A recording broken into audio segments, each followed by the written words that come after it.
Hello दोस्तों, कैसे हैं आप सब। उम्मीद है कि आप सब मस्त होंगे और आपका एग्जाम भी मस्त गया होगा। दोस्तों, 30 अगस्त के सेकंड पेपर में 2 से 3 प्रश्न नोट से बाहर गए हैं, यानी कि जो भी क्वेश्चन पढ़ाया गया है 2 से 3 क्वेश्चन बाहर चले गए। और कौन कौन सा प्रश्न बाहर गया है आगे आपको बता दिया जाएगा। लेकिन चलिए, जो प्रश्न आए हैं उसको हल करते हैं और देखते हैं कितना आसान प्रश्न पूछ रहा है। प्रश्न नंबर आपका 76 से मैथ का क्वेश्चन शुरुआत है। कह रहा है कि एक राशि 2 वर्षों में 4% वार्षिक चक्रवृद्धि ब्याज की दर से 13,520 रुपये हो जाती है। मूलधन क्या है? चक्रवृद्धि ब्याज है, ध्यान दीजिएगा 4%। तो 4% की वैल्यू कितनी होती है आपको पता है? 25 चौको 100, 1/25। यदि 25 रुपया मूलधन होता तो 1 रुपया क्या ब्याज मिलता? कितना मिलता? 26 रुपया। मूलधन 25 तो मिलता कितना? 26। लेकिन मिला कितना है? ध्यान दीजिएगा 13,520 रुपया। कितने वर्षों के लिए? तो 2 वर्षों के लिए दिया गया है। तो 13,520 रुपया दिया गया है तो अच्छा, रुपये हो जाती है, कि मिश्रधन दिया है, मिश्रधन दिया है तो मूलधन इससे कम होगा तो कम बटा अधिक, और 2 वर्षों की बात है तो कम बटा अधिक। इसको काटेंगे तो 26 का वर्ग होता है कितना? 676। तो कट जाएगा 2 बार में, और उसके बाद से 25 25 कितना होता है? 25 का वर्ग 625, और 625 दूना आपका होगा 6 दूना 12, 1250, और 1 जीरो तो यहाँ बचा हुआ है, यानी कि 12,500 आपका मूलधन होगा। कहाँ पे है? तो ऑप्शन नंबर डी पे है, और ऑप्शन नंबर डी आपका सही उत्तर हो जाएगा। चलिए अगले प्रश्न की ओर चलते हैं। अगला प्रश्न नंबर आपका 77 है। कह रहा है कि गणित में 28 छात्रों का औसत अंक 5 था। देखिए, गणित में 28 छात्रों का जो औसत अंक था वो 5 था। तो इनका सम क्या हो जाएगा? तो 88 का 5 में कर दीजिए मल्टीप्लाई, कितना हो जाएगा? 140। फिर कह रहा है कि 8 छात्रों ने स्कूल छोड़ दिया तो औसत 0.5 बढ़ गया। 8 ने छोड़ दिया तो कितने बच्चे? 20 बच्चे। इनका औसत कितना? 0.5 बढ़ गया, यानी कि 5.5 हो गया। तो फिर इनका सम क्या हो जाएगा? दोनों का मल्टीप्लाई कर दीजिए, कितना होगा? 110 हो जाएगा। तो क्या पूछा है? तो कह रहा है कि स्कूल छोड़ने वाले छात्रों का औसत क्या है? तो कितने बच्चे स्कूल छोड़ दिए? तो छोड़ दिए 8। यहाँ माइनस, तो यहाँ भी माइनस, कितना? 30। यानी कि जो 8 छात्रों ने स्कूल छोड़ा तो उनका औसत अंक कितना था? 30 था। तो एवरेज आपसे क्या कहता है? पदों की योग बटा पदों की संख्या, यानी कि 30/8। जब 30 से 8 को भाग देंगे तो कितना मिलेगा आपको? 3.75। 3.75 कहाँ पे है? क्योंकि 8 3 24। हाँ ठीक है। कहाँ पे? ऑप्शन नंबर बी पे, और ऑप्शन नंबर बी आपका सही उत्तर हो जाएगा। चलिए अगले प्रश्न की ओर चलते हैं। अगला प्रश्न नंबर 78 का है कि एक मिश्रण में ग्लिसरीन और पानी का अनुपात, ग्लिसरीन और पानी का अनुपात कितना है? तो 3:1 है। फिर कह रहा है कि इस मिश्रण का कितना अंश निकाला जाना चाहिए और कितना पानी प्रस्तापित किया जाना चाहिए ताकि ग्लिसरॉल और पानी का अनुपात 1:1 हो जाए।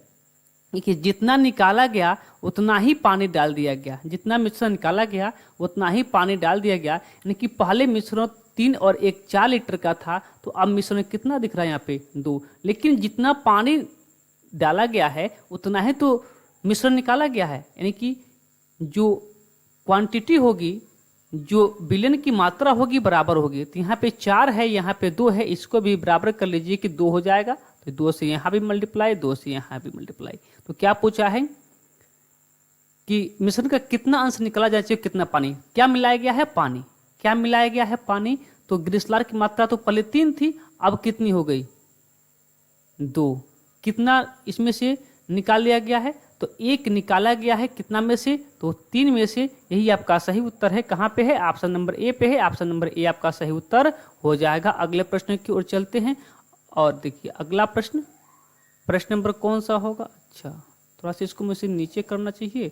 हाँ ठीक है, थोड़ा सा हमको नीचे नीचे करते हैं। ठीक है, अब आपको दिख रहा होगा अच्छे से कराए कि लघुत्तम समापवर्तक ज्ञात कीजिए। देखिए ऊपर 6 7 2, देखिए 6 7 2, 6 7 2 का जो एलसीएम होगा कितना हो जाएगा आपका 42, ऊपर का एलसीएम और नीचे का एचसीएफ, तो 5 10 25 का एचसीएफ कितना हो जाएगा 5। यही आपका उत्तर है 42/5। कहाँ पे? ऑप्शन नंबर बी पे। ऑप्शन नंबर बी आपका सही उत्तर हो जाएगा। अगला प्रश्न ध्यान दीजिएगा।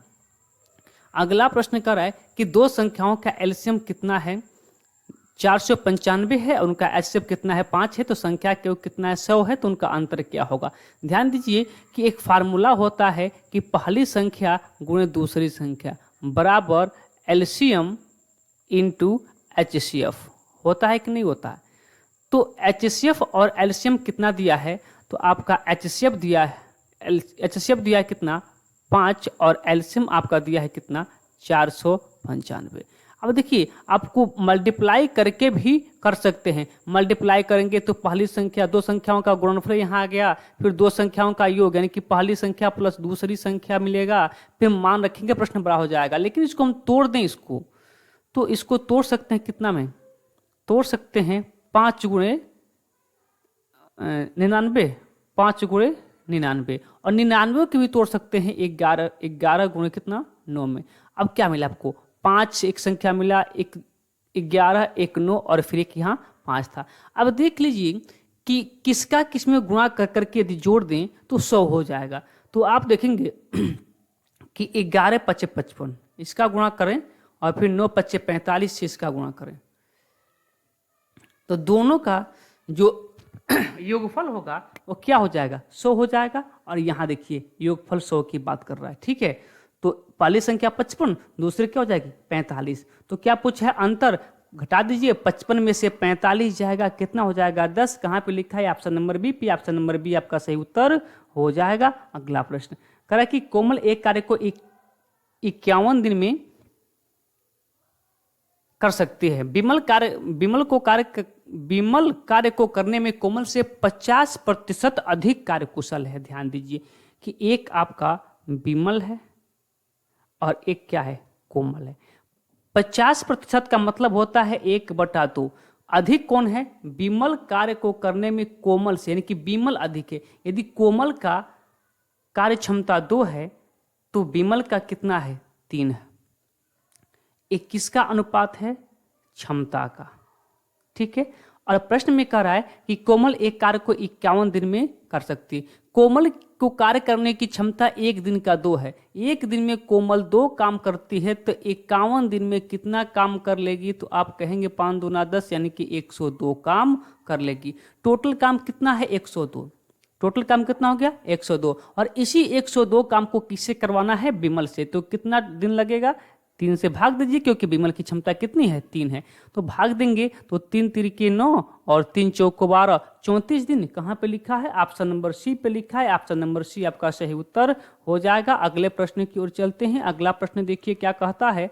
प्रश्न नंबर कौन सा है? प्रश्न नंबर 82। अब 82 प्रश्न को क्या ही बताया जाए, कितना आसान सा प्रश्न है कि 9 किलोमीटर प्रति घंटा को मीटर प्रति सेकंड में बदलिए तो बड़े वाले से छोटा वाला में जाना है तो छोटा वाला ऊपर बड़ा वाला नीचे। 9 दूना 18 और 5/2 का मतलब क्या होता है 2.5। कहाँ पे लिखा है? ऑप्शन नंबर बी पे। ऑप्शन नंबर बी आपका सही उत्तर हो जाएगा। अगला प्रश्न देखिएगा। अगला प्रश्न थोड़ा सा बड़ा कैलकुलेटिव था। ठीक है, और यही प्रश्न क्लास से बाहर था। यही प्रश्न क्लास से बाहर था। ठीक है, ये पहला प्रश्न था जो क्लास से बाहर था, तो इस प्रश्न को आप स्किप कर सकते थे। इसका आंसर सॉल्व किया जाए तो इसका आंसर तो थोड़ा सा सॉल्व करना पड़ेगा। कैलकुलेटिव प्रश्न है, अगर इसी वीडियो में इसको बताने लगे तो वीडियो बहुत लंबा बन जाएगा। 2 प्रश्न बहुत कैलकुलेटिव पूछा है, हमने क्वेश्चन को देख रखा है, तो अगर इसी वीडियो में बताएं तो काफ़ी वीडियो लंबा हो जाएगा, तो इसको साइड से बता दिया जाएगा। ठीक है, चलिए क्लास में इस प्रश्न को बता दिया जाएगा। आगे लेके चलते हैं आपको। हाँ देखिए, प्रश्न नंबर 84 कह रहा है कि 17 पुस्तक को 720 रुपये में बेचने के बाद एक दुकानदार कहता है कि उसे 5 पुस्तक के क्रय मूल्य के बराबर हानि हो गई। देखिए 17 पुस्तक को बेच रहा है तो 5 पुस्तक की क्या हो गई है? हानि हो गई है। तो उसने मान लीजिए कि पुस्तक कितना खरीदा होगा 17, यानी कि अगर इसको हम भूल जाएं तो हम कह देंगे कि 17 रुपये में बेचता है तो 5 रुपये की हानि हो जाती है। तो उसने कितना रुपये में खरीदा होगा 12 रुपये में। कितना में खरीदा होगा 12 रुपये में। यानी कि मान लीजिए कि 17 रुपये में कोई वस्तु बेच रहा है तो 5 रुपये की हानि हो गई, तो वस्तु कितना में खरीदा होगा 5 में। कुछ मत कीजिएगा, 720 में 12 से भाग लगा दीजिएगा, कितना 12 6 के 72, क्या मिलेगा 60। यही आपका उत्तर हो जाएगा। बात क्लियर। अगले प्रश्न की ओर चलते हैं। अगला प्रश्न देखिएगा, प्रश्न नंबर 85 कह रहा है कि एक दुकानदार एक वस्तु को अंकित मूल्य पर 12% की छूट इस प्रकार देता है कि विक्रय मूल्य 1320 रुपये होती है, तो वस्तु का अंकित मूल्य क्या होगा। देखिए अंकित मूल्य कभी भी ज़्यादा होता है और 12% की वैल्यू भी आपको पता होनी चाहिए। 12% की वैल्यू क्या होती है, तो आपका होता है 3 चौको 12 और 25 चौको 100, यही होता है ना। ठीक है, छूट की बात होती है, छूट की बात हो रही है। 25 रुपये की वस्तु है तो 3 रुपया छूट दे दिया गया, वस्तु कितना का बिक जाएगा 22 का। 25 की वस्तु 22 में बिक जाएगी, लेकिन इसका विक्रय मूल्य कितना है, तो दिया है 1320 रुपया। आप मुझे बताइए अंकित मूल्य ज़्यादा होता है कि कम होता है, तो आप कहेंगे अंकित मूल्य ज़्यादा होता है, तो यहाँ से ज़्यादा वाला ऊपर और कम वाला नीचे, बस आपका आंसर आ गया। अब देखिए 11 से काटेंगे तो 11 दूना 22, 11 से काटेंगे 11 कम 11, 11 दूना 22 और यहाँ 0। ठीक है, फिर 2 से काटेंगे यहाँ क्या मिल जाएगा 60, और फिर मल्टीप्लाई कर देंगे 2 0 वैसे ही, और 25 चौको 100, यानी कि 25 छक्के 150, 0 15, क्या कर दिए हम 0 तो वैसे हो गया, और 25 छक्के 150 1500, कहाँ है 1500। Option number B, option number B क्या हो जाएगा आपका सही उत्तर हो जाएगा। अगले प्रश्न की ओर चलते हैं, अगला प्रश्न देखते हैं। देखिए अगला प्रश्न थोड़ा सा मैं ऊपर कर दूं, थोड़ा सा इसमें हमको स्पेस की आवश्यकता है। ठीक है, स्पेस भी काफ़ी मात्रा में मिल चुका। कह रहे कि ए बी और सी प्रतिदिन की औसत आय 45 रुपया। ए बी सी 3 व्यक्ति हैं, कौन कौन, ए है, बी है और सी है। ए बी सी की औसत आय कितना है 45 है, तो फिर इनका सम क्या हो जाएगा। अब मल्टीप्लाई कर दीजिए, 5 3 15 की 5 कैरियर, 4 3 12 1 13, कितना 135। फिर करें कि ए और बी की प्रतिदिन की औसत आय 40 है। ए और बी कितने व्यक्ति हुए 2 व्यक्ति हुए, 2 व्यक्ति हुए, इनका औसत आय कितना है 40 है, तो फिर सम क्या हो जाएगा, तो 40 दूना कितना होता है 80 होता है। फिर कराए कि बी और सी की प्रतिदिन की आयु, बी और सी कितने व्यक्ति हुए 2 व्यक्ति हुए, और इनकी आय कितना है 43 है, तो फिर सम क्या हो जाएगा, दोनों का मल्टीप्लाई कितना हो जाएगा 86 हो जाएगा। पूछा क्या है बी की प्रतिदिन की आय क्या होगी। यहां से देखिएगा, यहां दूसरा लाइन कि ए बी इसको जोड़ेंगे तो क्या मिल सकता है आपको, 2 बार बी मिलेगा, यानी कि A plus B plus B plus C. बोलिए हाँ या ना। तो ए और बी क्या है, ए तो 1 बार, सी 1 बार, लेकिन बी 2 बार, और इनका योग कितना हो जाएगा, केवल 2 ही के योग किए हैं, ध्यान दीजिएगा। तो यहाँ से भी 2 का योग कितना हो जाएगा 166। अगर हम 1 2 को बाहर रखें, अभी यहाँ से मैं लेके चलूँ आपको ऊपर, ठीक है, 1 2 को बाहर रखें, 2 को नहीं, क्या कहते हैं इसको, बी को, 1 बी को बाहर रखें, इसको लिख सकते हैं कि ए प्लस बी प्लस सी बराबर कितना 166। ए प्लस बी और ए बी और सी को उधर भेज दें तो माइनस में हो जाएगा, और ए प्लस बी प्लस सी की योगफल कितना है 135 है, तो बी बराबर उधर जाएगा तो घट जाएगा, तो 166 में से 135 घट जाएगा, यानी कि बी की वैल्यू कितना हो जाएगा, तो आपका हो जाएगा 31। ठीक, 31 कहाँ लिखा है, ऑप्शन नंबर बी पे लिखा है, ऑप्शन नंबर बी आपका सही उत्तर हो जाएगा। अगले प्रश्न की ओर चलते हैं। प्रश्न क्या दिया है आपका, तो प्रश्न आपका थोड़ा सा मैं मैनेज कर दूं, हाँ देखिए यहाँ प्रश्न है, बहुत आसान सा प्रश्न दिया है। कह रहा है कि एक पंप एक टैंक पानी को 3 घंटे में भर सकता है। मान लीजिए एक पंप ए है, इसको 3 घंटे में भर सकता है, लेकिन तली में रिसाव के कारण इसको भरने में 3 से ही 1/2 घंटे लगते हैं। तो रिसाव के कारण पूरी तरह से भरे टैंक को खाली करने में कितना समय लगेगा। अब रिसाव भी हो गया, ए नल भर रहा है और एक इसको निकाल रहा है, तो कितना टाइम में हो जा रहा है, 7/2। इसका एलसीएम क्या हो जाएगा, तो ऊपर का एलसीएम निकालिए, 7 × 21। इसकी क्षमता क्या हो जाएगी, तो 3 × 7 = 21, और इसकी क्षमता क्या हो जाएगी, तो 7 × 21 3 × 6 हो जाएगी। तो यहाँ देखिए कि ये 7 घंटे में भर सकता है, लेकिन जैसे बी आएगा वो 6 घंटे में भर सकता है। तो बी की वैल्यू क्या हो गई, -1 हो जाएगा।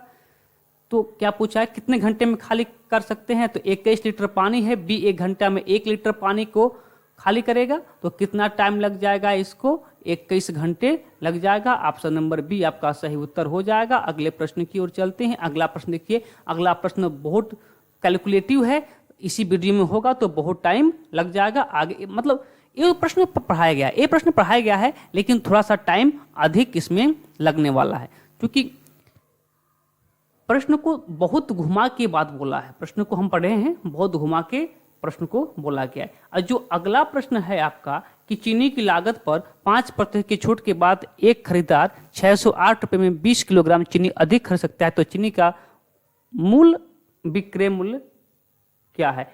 इस प्रश्न में डाउट है, इस प्रश्न में डाउट है, तो यहाँ से 88 नंबर प्रश्न तो हो जाएगा, आपको अलग से करवा दिया जाएगा, क्योंकि थोड़ा सा टाइम लगेगा। लेकिन जो 89 नंबर क्वेश्चन है वो डाउटफुल है, वो क्वेश्चन में कुछ दिक्कत है, इसको आगे देख लिया जाएगा। आंसर की आने के बाद से अगर आंसर की सब कुछ मैच किया तो ठीक है, नहीं तो फिर एक क्लेम वाला प्रश्न बनेगा। ठीक है, आंसर की देखने के बाद से इस पे चर्चाएं होंगी। अगला प्रश्न देखिएगा, अगला प्रश्न कह रहा है कि कार्तिक ए से बी तक 50 किलोमीटर प्रति घंटा की गति से चलता है और बी को 20 किलोमीटर प्रति घंटा की गति से ए पर लौटता है, तो उसकी औसत गति। देखिए औसत गति का फार्मूला क्या होता है, आपको पता है कि 2ab बटा में क्या, a + b। इससे आसान भी कोई प्रश्न बन सकता है। अब किसी को a किसी को b मान लीजिए, माना कि पहली चाल 50 है तो दूसरी साल क्या होगा, 30 होगा, और बटा में 50 और 30 कितना हो जाएगा, 80 हो जाएगा। 1 0 से 1 0, 2 से काटेंगे 4 बार में,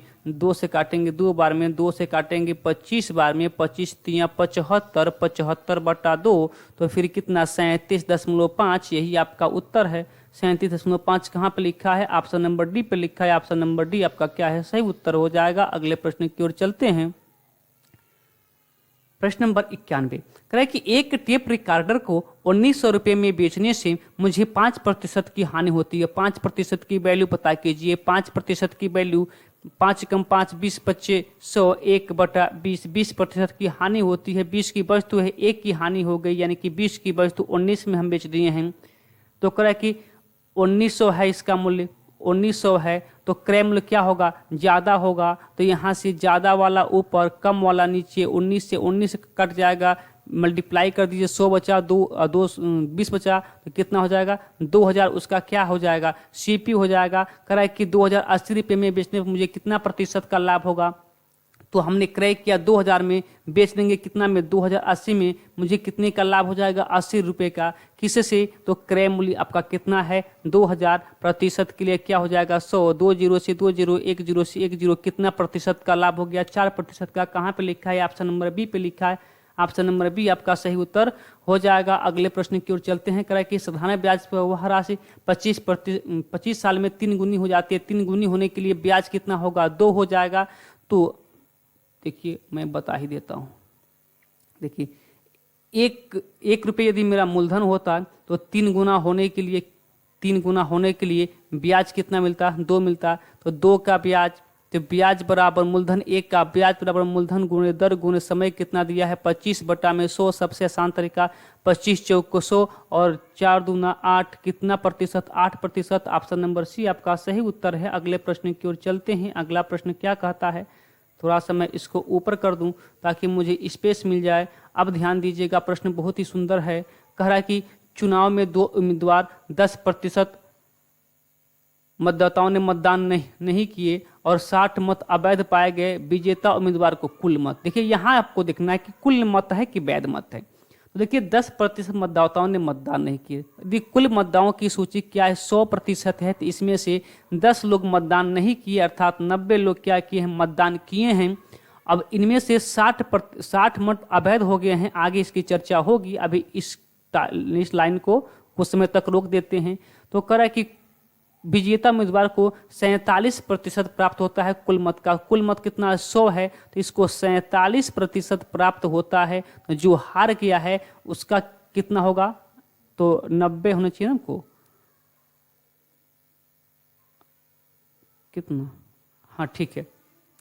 तो उसको कितना होना चाहिए, अब देखिए 90 होना चाहिए, तो इसको कितना मिलेगा 33 ना, क्योंकि नहीं 43 माफी चाहते हैं 43, ठीक है 43। कितना प्रतिशत वोट से जीत गया है, तो 43 और 5 47, 5% वोट से जीत गया है। सॉरी 4% से ना, 4%, क्योंकि 43 4 47, 4% वोट से जीत गया है। लेकिन जीता कितने से है, कहाँ गया, 308 वोट से। और 308 वोट में क्या है, अभी 60% अवैध वोट है, इसको घटा दीजिए तो यह 4% है, 4%, ठीक है। घटाएंगे तो कितना मिलेगा आपका 8 और यहाँ 4 और यहाँ 2, तो 1% की वैल्यू कितना हो जाएगा, 4 छक्के 24 और 4 दूना 8। तो क्या पूछा है नामांकित मतदाताओं की संख्या कितना है, तो हमने 100 माना है, तो 100% की वैल्यू कितना हो जाएगा, इस 62 के आगे 2 जीरो लगा दीजिए। 6200 कहाँ पे है, ऑप्शन नंबर सी पे है। ऑप्शन नंबर सी आपका सही उत्तर हो जाएगा। अगले प्रश्न की ओर चलते हैं। अगला प्रश्न नंबर कितना, 94, और यही शायद लास्ट प्रश्न है, ठीक है। देखिएगा कह रहा है कि दो संख्याएं x y किसी तीसरी संख्या z से क्रमशः 20% तथा 28% कम है। देखिए एक x है, एक y है और एक z है। यदि z की वैल्यू 100 है तो x कितना प्रतिशत कम है, 20% क्या है, कम है, यानी कि 80 है। और y कितना कम है, 28% कम है, अर्थात कितना है, 72 है, ठीक है। काट भी सकते हैं, नहीं भी काटेंगे कोई दिक्कत नहीं होगा। तो कह रहा है कि y x से कितने प्रतिशत कम है, तो y x से कितना कम है, तो आप कहेंगे 8 कम है। प्रतिशत पता करना है तो 80 से 72 कितना कम है, 8 कम है। किससे कम है, तो 80 से कम है। प्रतिशत के लिए यहाँ क्या होगा, 100, 1 0 से 1 0, 8 से कट गया, क्या मिला, 10%। यही आपका सही उत्तर हो जाएगा। तो वही 2 प्रश्न क्या थे, क्लास के बाहर से थे, बाकी सभी प्रश्न कहाँ से थे, अपने फाउंडेशन बैच से ही थे। तो चलिए फिर मिलते हैं 31 तारीख के प्रथम शिफ्ट के साथ। तब तक के लिए धन्यवाद।